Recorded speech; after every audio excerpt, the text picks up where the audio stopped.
Salut à tous, on se retrouve aujourd'hui pour une nouvelle vidéo. Vous avez été nombreux à plébisciter pour la première vidéo le modèle la XT800. Je vous laisse continuer pour les votes pour savoir quel modèle vous préfériez voir ensuite, si ça serait la XR500 ou la petite XM350. Là, je vais vous faire l'ouverture du carton. Du coup, là, la XT800, c'est une 48 volts, 15 ampères, IP65, ce qui est plutôt pas mal. En sachant que sa remplaçante était plus la ST16, et que la ST16, malheureusement, elle n'était pas étanche.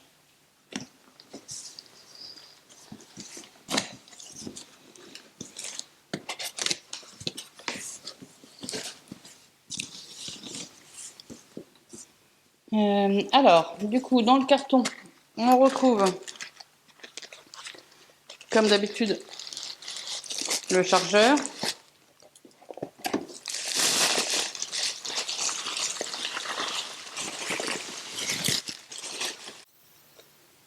Le chargeur.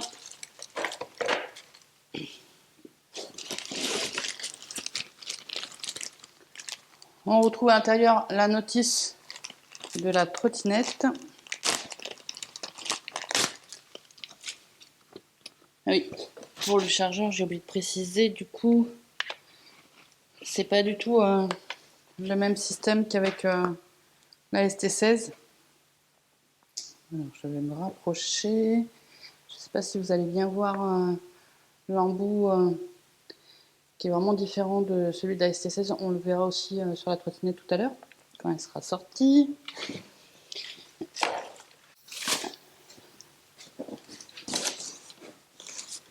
Donc, la trotte, elle est bien emballée avec les petits polystyrène de protection. À savoir que dans ce carton là, il y a le carton d'origine de la trotte, donc elle est protégée par deux cartons. Ah, je n'avais pas vu.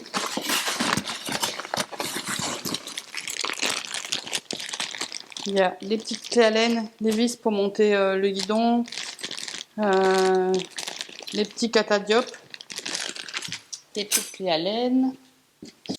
Du coup là, on va sortir la trottinette, on va mettre toutes les vis qui sont installées. Donc voilà, avec la trotte complètement montée, on a installé du coup le guidon avec les petites vis ici, le support pour pouvoir porter la trottinette et la petite lampe aussi qui est à installer. Là maintenant, je vais vous parler des caractéristiques générales de la trottinette. Déjà, je vais commencer par vous dire qu'elle est en connexion Bluetooth. Il y a une application qui va bientôt sortir, qui n'est pas encore sortie. Donc, n'essayez pas de mettre votre trottinette sur le téléphone. Tant que l'application n'est pas sortie, vous n'y arriverez pas. Je ferai une vidéo plus tard pour vous expliquer l'application, ce qui permettra de savoir quel pourcentage de batterie, savoir combien de kilomètres il reste à faire, savoir la vitesse, savoir combien de kilomètres on a parcouru, et il y aura le régulateur de vitesse aussi dessus.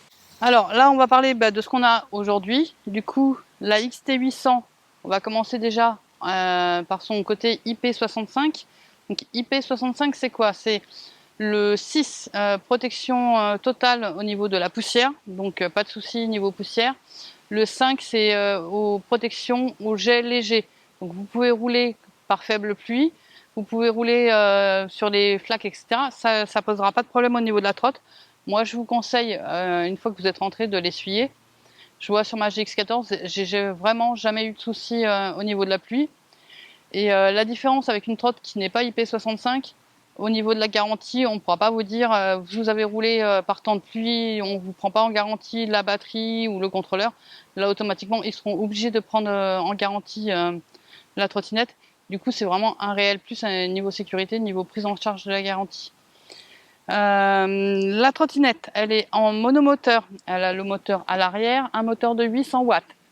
Si on veut comparer avec la ST16 qu'on a ici, la ST16 était aussi en monomoteur, mais elle c'était un moteur de 500 watts. Donc on a un gain de puissance sur la XT800 qui, je pense, se ressentira au niveau de la conduite. Niveau batterie, elle est en 48 volts 15 ampères. La ST16, elle, était en 48 volts 15,6 ampères. Donc on gagne un petit peu en autonomie. Vu qu'elle est un peu puissante, déjà on gagnera, enfin on perdra aussi un peu en autonomie. Donc à voir après sur le test vitesse max et autonomie ce que ça donnera. Au niveau du poids, elle fait 21 kg, donc ça commence déjà à faire. La ST16, elle, était à 19 kg. Après, la différence avec la ST16, c'est qu'elle est beaucoup plus encombrante, même si elle avait le guidon pliable, que celle-ci n'a pas le guidon pliable. Mais niveau encombrement dans la voiture, etc., la XT800 est plus pratique. Moi, j'ai trouvé plus pratique pour la mettre dans la voiture.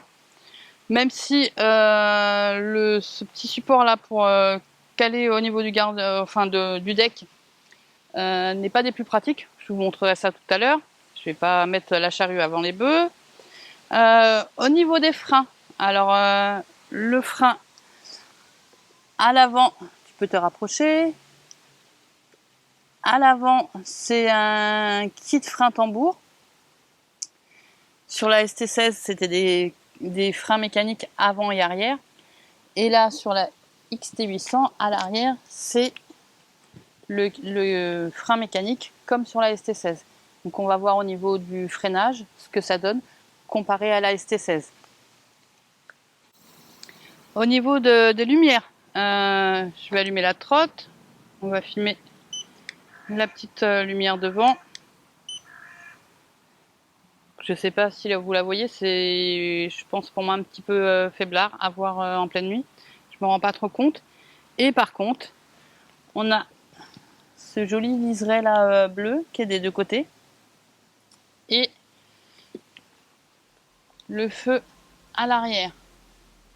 Donc autant niveau lumière devant, je demande à voir en pleine nuit, autant ça nous permet vraiment d'être visible par les voitures, que ce soit sur les côtés ou à l'arrière.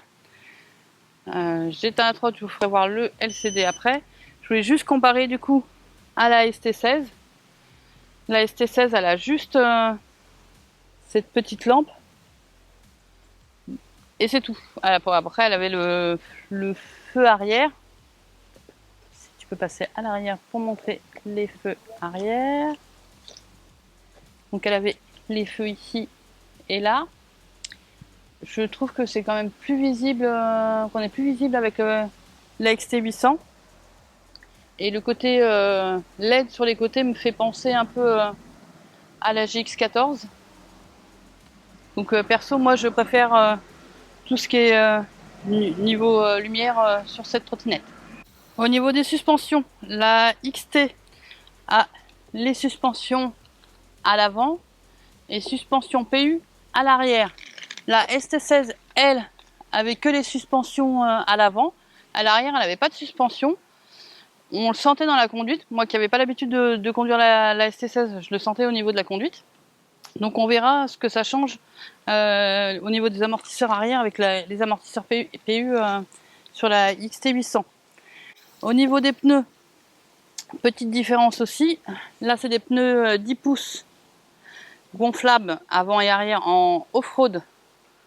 Sur la ST16 c'est des pneus gonflables en 10 pouces mais route. Par contre, petit moins pour moi, et je ne serai pas la seule je pense, ce n'est plus des demi-jantes pour le changement des pneus, c'est des jantes complètes. Donc à voir comment ça se passera lors des changements des pneus.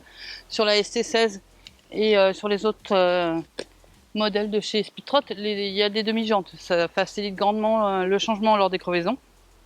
Donc à voir comment ce sera pour le changement, surtout au niveau du pneu arrière avec le câble moteur, etc. pour voir si ça va compliquer les choses ou pas. Au niveau du système de pliage-dépliage, là, Speedtrot a revu complètement son système de pliage-dépliage pour tous les modèles, que ce soit pour la XM ou la XR ou la XT. Alors, je vais vous faire voir. En tout cas, ça respire la solidité. Donc il faut lever ce petit truc. Il faut pousser. Ça risque pas de se plier tout seul. Bien penser à avoir mis la béquille. Hop, on replie comme ça. On vient clipser ici sous le deck. C'est là que je trouve pas forcément pratique. Alors peut-être qu'après je prends le coup de main pour pouvoir porter. Après on rabat évidemment la béquille pour pouvoir porter la trottinette. Les 21 kg, là vraiment on les sent, on pourra porter la trottinette, mais faut pas la porter pendant 5 km quoi. Donc voici, je la repose pour la déplier. Vous voyez, là le système en fait de pliage, je pense peut être amélioré parce qu'il se déclipse dès qu'on rabaisse la colonne, et ça rallonge la tige et ça le déclipse. Donc on risque de d'éclipser sans s'en rendre compte en fait. On rabat la colonne. Si tu peux te rapprocher pour bien. Là on voit. Voilà, et on voit que c'est vraiment du solide, que ça peut pas prendre de jeu. Il faut entendre le petit clips. Voilà. Là, la colonne ne risque pas de se replier sur elle-même. Je pense pas qu'elle prendra du jeu au fur et à mesure. Après avoir, de toute façon, je ferai des remontées. Je la trottinette, je l'ai pendant un petit moment. Petite chose à penser, vu que c'est un modèle qui est étanche, de bien penser quand vous rechargez la trottinette à bien refermer le capuchon, sinon vous risquez de faire d'étanchéité. Je vais te demander de te rapprocher et de filmer. Voilà, le système en fait de prise dont je vous parlais tout à l'heure, c'est celui-ci. Donc c'est beaucoup plus simple pour brancher la trottinette et je pense pas que là ça pose de problème qu'il y ait des dards de cercle que ce soit. Et il est à la nouvelle norme en plus. Du coup, certains avaient peur par rapport au fait que la colonne ne soit plus pliable, parce qu'elle est d'un seul coup, en un seul trait, comparée à la ST16. J'avoue que j'avais aussi la même peur. Et on va comparer en fait, du coup, la ST16 au niveau de la grandeur. Là, la colonne de la ST16, elle a été mise exprès au max. Et en fait, on voit bien que la XT800, elle est plus haute encore que la ST16. Du coup, je pense que même pour les grands, il n'y aura pas de souci. Moi, je mesure 1m67, 68. Et j'ai pas de problème au niveau de la hauteur de la colonne. Au niveau par contre de la hauteur du deck, la ST16 est un petit peu plus basse que la XT800. Et bien évidemment par contre est beaucoup plus large que la XT800. Certains, il y a pas mal de personnes qui prenaient la ST16 par rapport à la largeur de son deck. La XT800 a un deck plus petit. Donc moi je l'essaierai, mais Stéphanie elle va l'essayer aussi pour vous donner ses impressions vu que c'est une accro à la ST16. On verra si au niveau du deck si la différence de largeur joue sur son ressenti par rapport à la conduite. J'ai oublié de vous dire tout à l'heure, il y a un joli petit klaxon de vélo. Limite je préfère ce genre de klaxon que le bête de certaines trottinettes. Maintenant on va passer à l'allumage de la trottinette.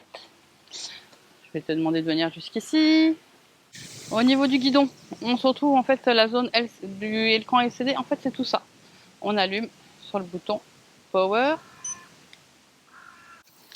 Du coup, au niveau du LCD, les informations qu'on a, c'est le mode à lequel on est, la vitesse à laquelle on va et le niveau de la batterie qui nous reste.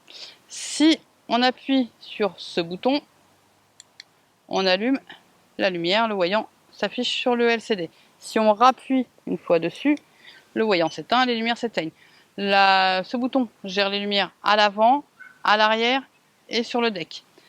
Au niveau des modes, le petit pied là, c'est en fait le mode piéton. C'est vraiment juste pour circuler à côté de la trottinette, pas pour monter sur la trottinette.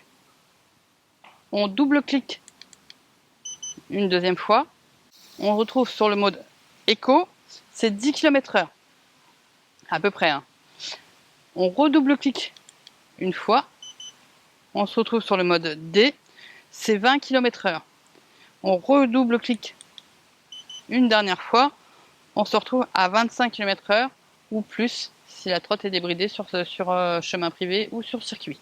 On va pouvoir rééteindre la trottinette. Et l'avantage là sur cette trottinette, c'est si on rallume la trottinette toujours avec un appui long, on se retrouve toujours avec le mode sur lequel on l'a laissé. Donc on n'est pas obligé de revenir sur le 1, 2, 3 comme les modèles avant. Au niveau de l'accélérateur, c'est plus au niveau du doigt, au niveau de l'index, c'est au niveau du pouce. Moi qui ai des problèmes au doigt, c'est un vrai plus. Du coup, c'est au niveau de la gâchette. Il faut pousser la trottinette pour qu'elle démarre, pour après accélérer. Je vous ferai tout à l'heure quand on fera l'essai du test. En circulation.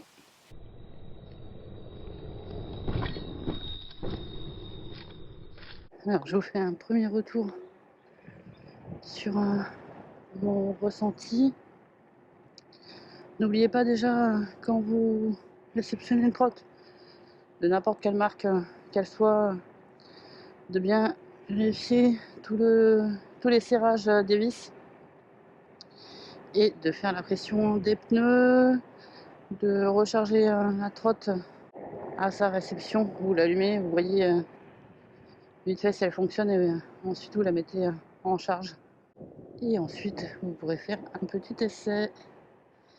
Alors pour la XT800, là je circule avec la trottinette bridée. Là je suis à fond au compteur, il y a 25 km/h. Il n'y a pas le côté ralentisseur comme il peut y avoir sur la XR. Ça ne nous freine pas, c'est juste on n'arrive pas à dépasser les 25 km/h. Il faut s'habituer déjà dans un premier temps au guidon qui est plus étroit. Un coup de main à prendre. Au niveau du deck, le pied gauche vient se poser juste sur la remontée du deck. Donc pour moi qui fait 1m68, la longueur du deck va pile poil. Après je sais pas pour les personnes qui ont des grands pieds, il me reste encore de l'espace. J'essaierai de vous filmer mes pieds sur le deck avec un autre angle de caméra. Le fait que l'accélération soit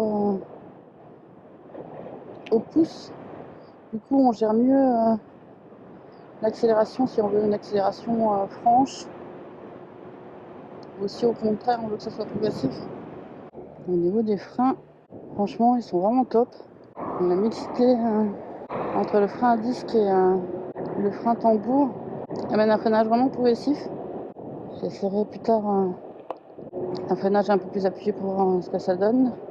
Je me fais pas trop de soucis au niveau du freinage. Au niveau de la côte, on sent que ça tire un petit peu moins que sur le moteur de la ST16. Après ça reste un bon moteur, hein. Mais là, on sent pas trop la difficulté. Je suis à 32 km/h.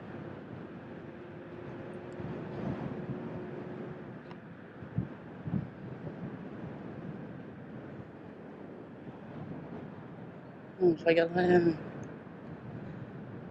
les vitesses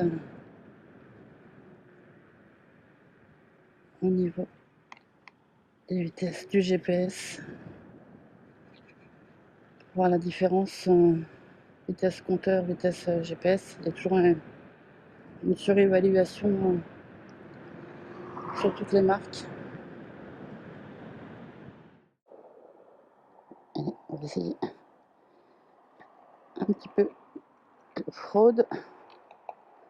Voir comment elle se comporte dans les chemins. Là, la côte, elle descend vraiment. Voilà, je voulais vérifier si c'était pas trop la gadoue. Alors, le grand défi, va-t-elle remonter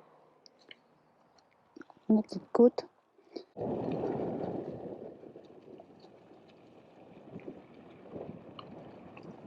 Ouais, c'est là qu'on sent la différence de puissance au niveau du moteur. Elle a une bonne adhérence sur le petit chemin. Là, on sent le petit plus des pneus off-road. Et du coup, c'est là que on voit que le guidon qui est plus étroit est très utile. On va tester la protection des garde-boue. Le garde-boue arrière protège bien derrière. Donc je pense qu'il fait son boulot.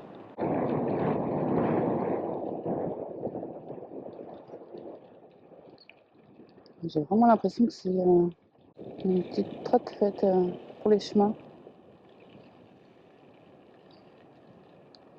Le fait qu'elle ait ses pneus off-road en fait.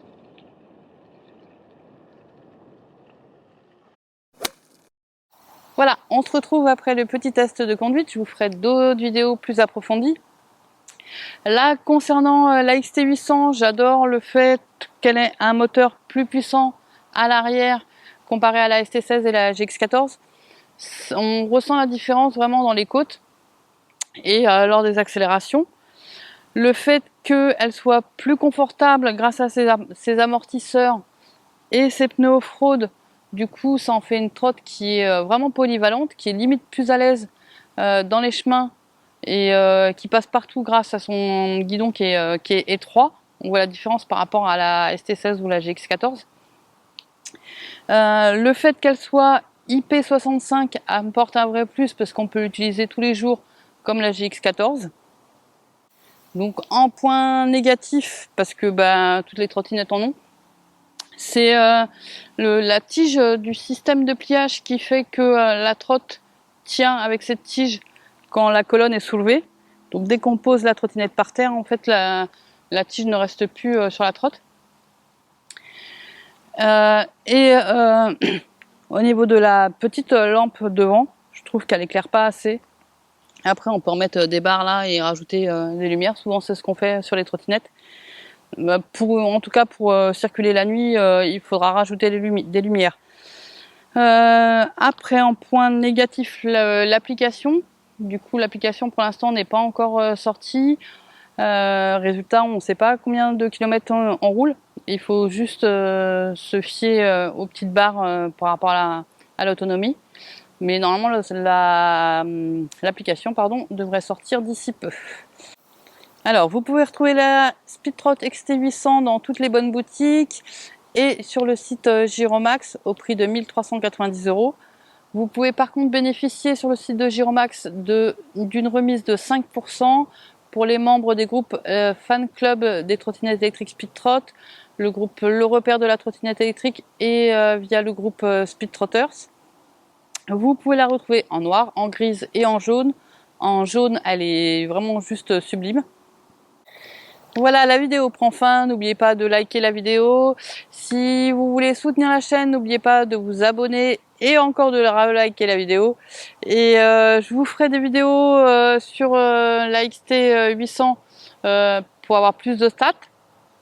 Je vous invite aussi à voter en commentaire dans cette vidéo pour quel unboxing vous souhaitez avoir pour la prochaine vidéo. Si ça sera pour la XR500 ou la XM350.